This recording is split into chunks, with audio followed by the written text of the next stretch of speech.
শিক্ষার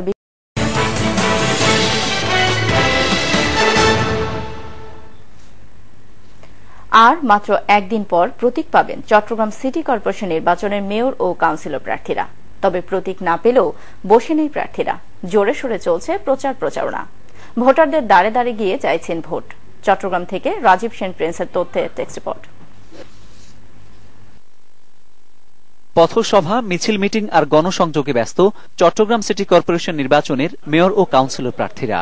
ভোটারদের মন জয়ে প্রার্থীরা ছুটে বেড়াচ্ছেন দাঁড়ে দাঁড়ে, দিচ্ছেন নানা প্রতিশ্রুতি। ব্যক্তিগত ও পারিবারিক ইমেজ কাজে লাগানোর চেষ্টা করছেন অনেকে।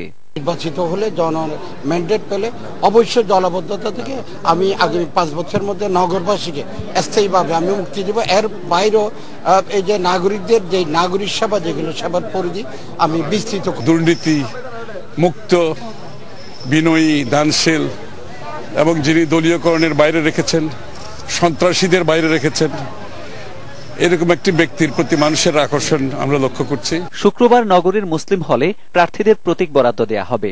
নির্বাচনী প্রচারণা চলবে 26 এপ্রিল পর্যন্ত, আর ভোট গ্রহণ 28 এপ্রিল। মামুন উর রশিদ, মোহনা, ন্যাশনাল ডেস্ক।